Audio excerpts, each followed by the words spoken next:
Have you ever felt like your body is holding you back after 65? The things you once did with ease now seem like a struggle, and your world feels smaller with each passing day. If that sounds familiar, you're not alone.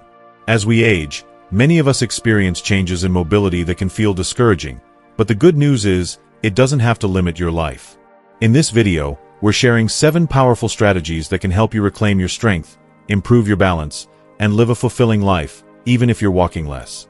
You'll hear inspiring stories of individuals between 65 and 85 years old who found creative ways to overcome their mobility challenges.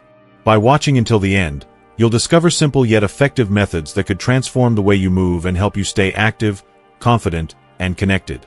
Before we begin, I would appreciate it if you like this video, you can help me continue to spread the old age lesson. If you haven't subscribed yet, I recommend you subscribe and turn on the bell so you don't miss any videos. If you like this video, please comment number 1. If you don't like it, comment number 0 to let me know so I can make a better video for you. Now, let's get started. Story number 1.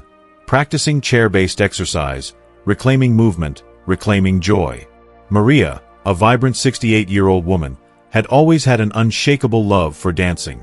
It wasn't just a hobby for her, it was her passion, the way she expressed herself and felt alive, connecting with the world around her. The rhythm of the music, the flow of movement, the sense of freedom, it all made her feel powerful and at peace. But everything changed when osteoarthritis slowly began to take away that joy. The pain in her joints made even the simplest of tasks, like walking, feel excruciating. The freedom she once felt when she danced seemed to slip further and further from her grasp. She started to feel as though a vital part of herself was slowly fading, and with it, her world seemed to shrink, becoming smaller and more restricted with each passing day. As the pain worsened, Maria found herself sinking into discouragement. She worried that she might one day become completely immobile and confined to her home, unable to engage with the world in the same way she once had. It was a devastating thought, and for a time, she almost gave up on the idea of moving altogether. She believed that her dancing days were over for good. But then, her doctor suggested a different approach, chair-based exercises.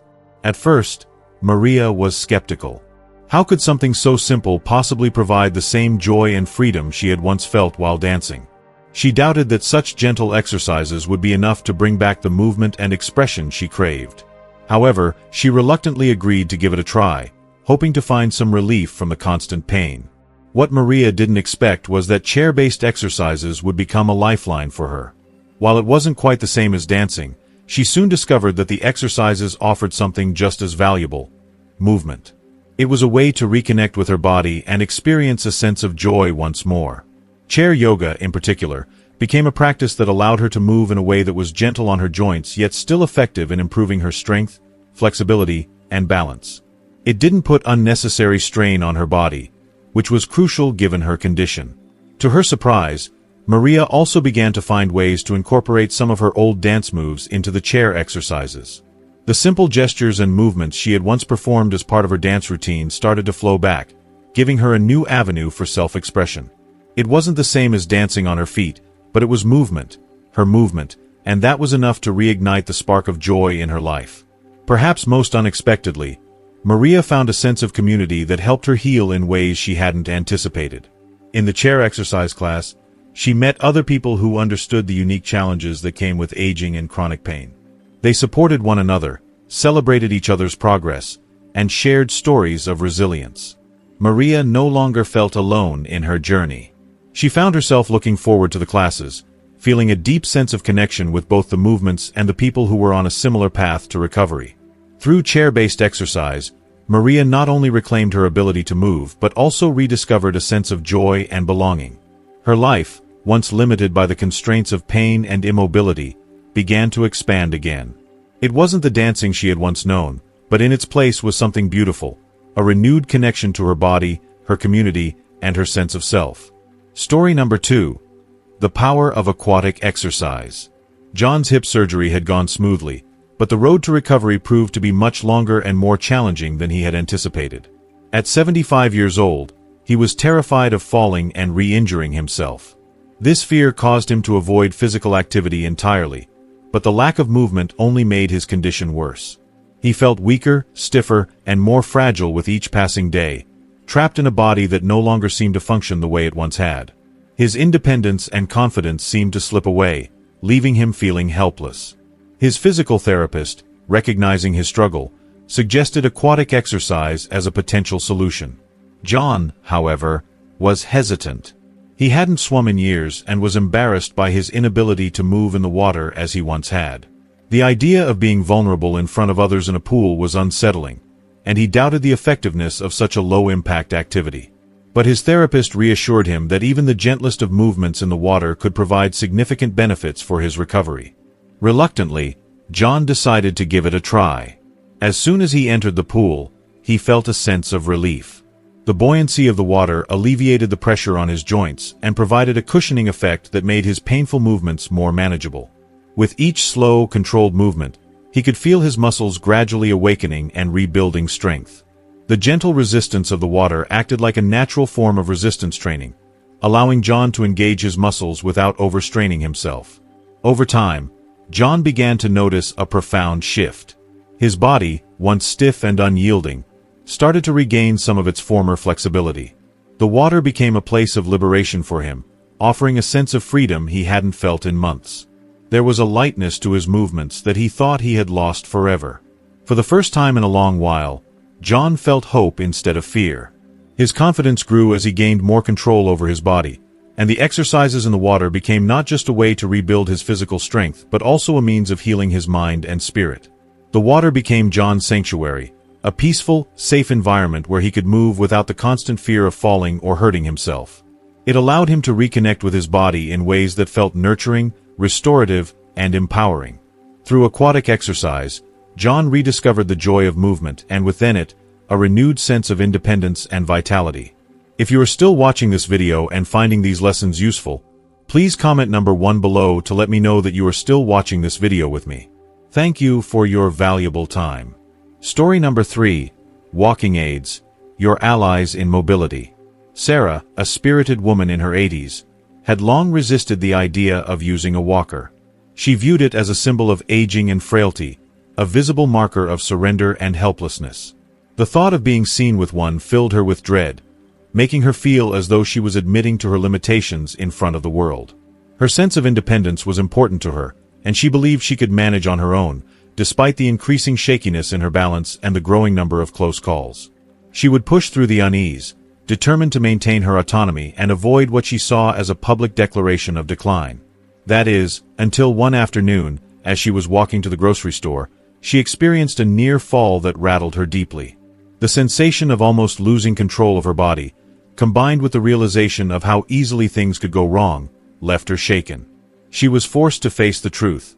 Her pride was putting her in danger. At that moment, Sarah understood that her fear of appearing old and fragile was no longer worth the risk. She was preventing herself from truly living the life she wanted, all because of her reluctance to accept a tool that could help her maintain her independence. She finally decided to embrace the walker, not as a symbol of defeat, but as a practical and empowering aid to her safety and well-being. It was a turning point. With the walker, Sarah didn't just gain physical stability. She regained confidence and control over her daily life. She was able to safely explore her neighborhood again, visiting the local farmers market and reconnecting with her friends and neighbors. The walker became a bridge to the freedom she had been afraid of losing, enabling her to confidently walk to the park and enjoy the simple pleasures of life without fear.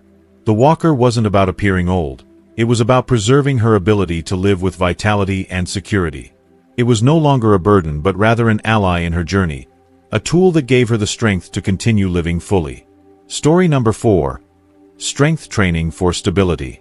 David's legs had become an ongoing source of frustration.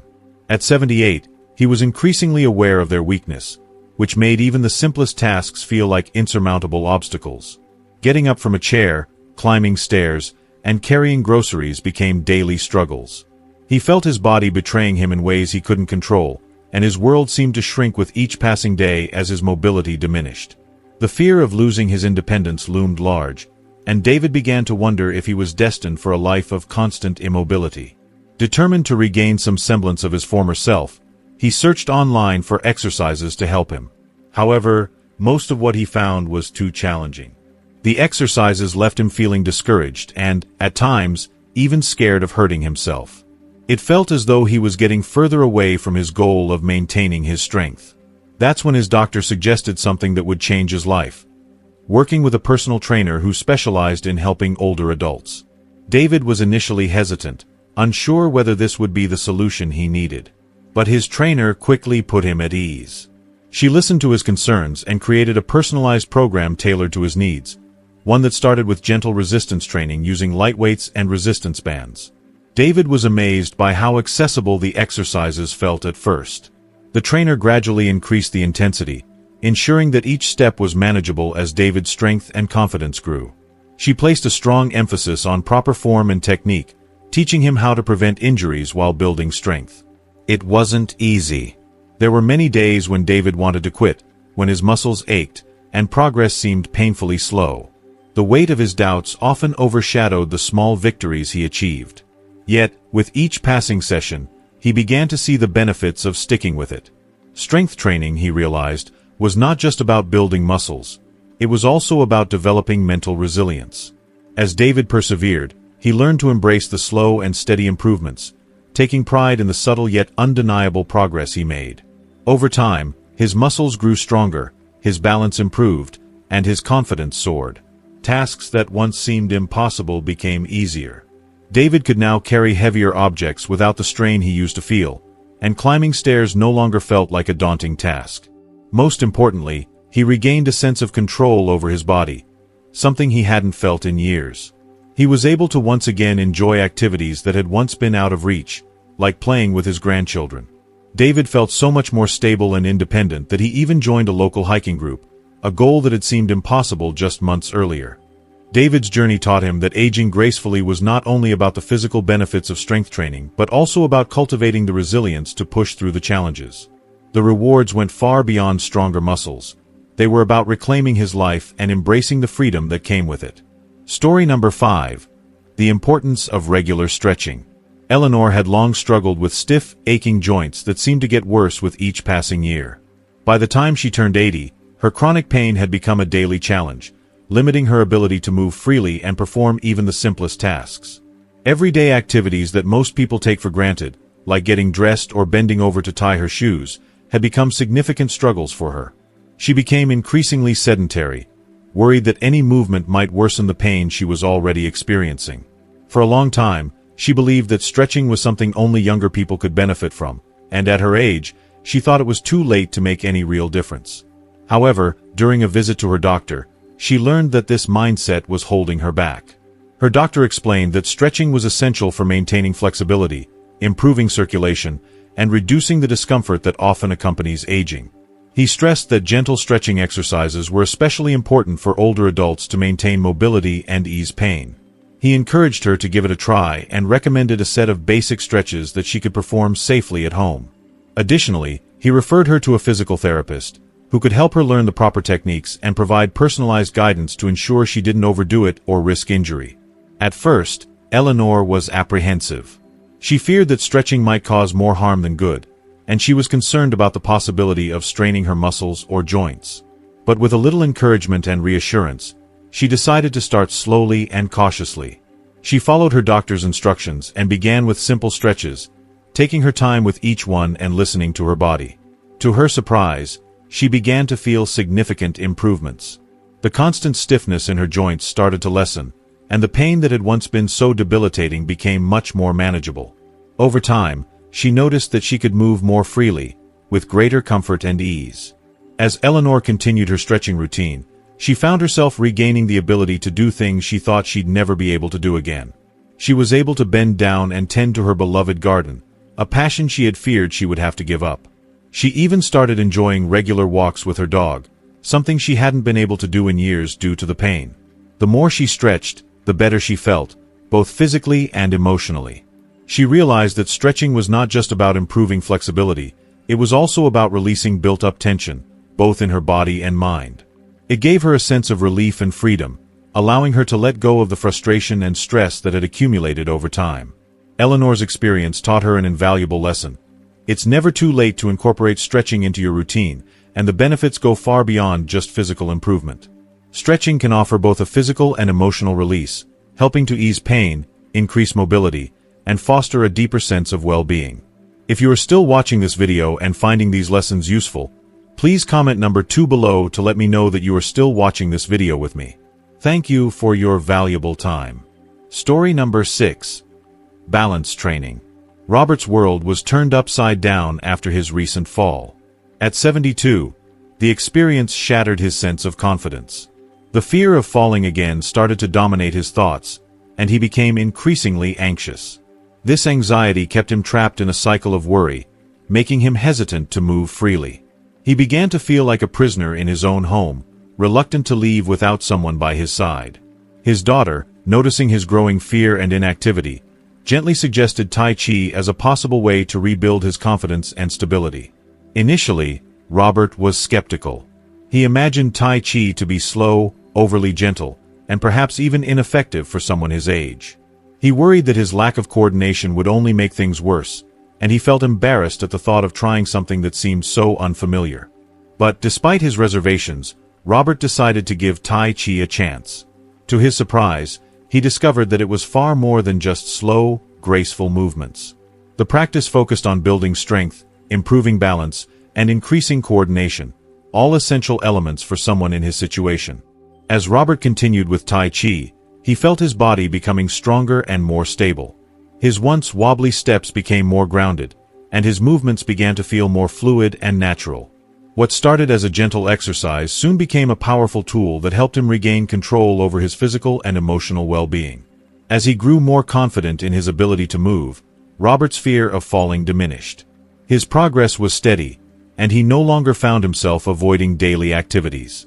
He even found himself taking walks in the park again, no longer hindered by the constant dread of falling. His new sense of confidence didn't just improve his physical health, it had a profound emotional impact. Robert began to feel more connected to his body and the world around him, no longer isolating himself due to fear. Soon, Robert felt compelled to share his newfound passion with others. He started leading a Tai Chi class at his local senior center, where he could help others who shared similar fears and challenges. The class became a space of support and encouragement where people could celebrate each other's progress. Robert's journey from fear to empowerment resonated with many, and the community that formed around the class helped him feel connected, valued, and understood. Through Tai Chi, Robert rediscovered a sense of joy in life that he thought was lost, and in the process, he not only transformed his own life but helped others do the same. Story number 7. Listen to your body and pace yourself. Margaret was always committed to staying active in her early 70s. She took pride in her daily walks, feeling that regular exercise was key to maintaining her health and independence. But there was one challenge she faced: she often pushed herself too hard. Margaret ignored the small aches and pains that naturally came with age, convincing herself that she could power through them. At times, this led to exhaustion and frustration, and on a few occasions, even injury, which left her sidelined for days at a time. The frustration of setbacks made her feel as though she was failing in her goal to stay active. Over time, Margaret realized that staying active wasn't about constantly testing her limits. It was about creating a routine that she could sustain over the long haul, one that respected the signals her body was giving her. She began to understand that feeling fatigue or discomfort wasn't a sign of weakness. It was her body's way of telling her to adjust her pace. Margaret learned to listen more closely to these signals. Instead of pushing through pain, she started taking breaks when she felt tired, reducing the intensity of her walks when needed. She began taking shorter, more frequent walks instead of long, intense ones, allowing herself the space to rest and recover. To her surprise, Margaret discovered that these shorter walks were even more enjoyable. Without the pressure of pushing herself to the limit, she could focus on the joy of movement itself. She took time to appreciate the beauty around her, the vibrant colors of the flowers, the rustling of the trees in the breeze, and the warmth of the sun on her face. And because she wasn't exhausted at the end of her walks, she had more energy to enjoy the time spent with friends, chatting and laughing without the fatigue weighing her down. Margaret learned a powerful lesson. Self-compassion was just as important as exercise. Rest and recovery weren't signs of failure. They were vital components of a healthy routine. She embraced the concept of mindful movement, being present in her body, and appreciating what it could do rather than focusing on what it couldn't. Margaret found that pacing herself allowed her to keep moving in ways that felt sustainable and fulfilling. She was moving forward in her fitness journey, not by pushing harder, but by being kinder to herself. We'd love to hear from you. What's one small step you're taking today to improve your mobility and embrace a more active life? Share your experiences and inspire others in the comments below. Let's recap the 7 things you can do to maintain your mobility and live a fuller life, even if you're walking less. 1. Explore chair-based exercises. 2. Consider aquatic exercise. 3. Embrace walking aids. 4. Incorporate strength training. 5.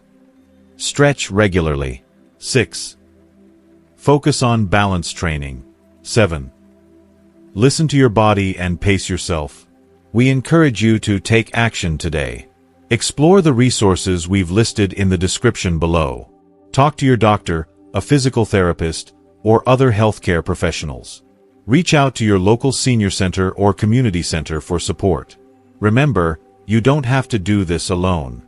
There are plenty of resources and communities ready to help you stay active and engaged, no matter your age or abilities. Aging isn't something to fear. It's a journey filled with opportunities to adapt, discover new strengths, and explore new possibilities. Don't let limited walking abilities limit your life. Take charge of your mobility today, connect with your community, and move forward with confidence and joy. You are capable of far more than you might realize. We've covered a lot of ground today, from chair-based exercises to listening to your body and pacing yourself. So, what's one thing you've learned so far that you'll bring into your own life? Let us know in the comments below. We'd love to hear your thoughts and inspire others together.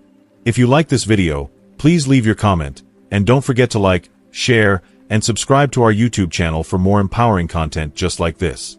Keep moving forward with confidence, and we'll see you in the next video.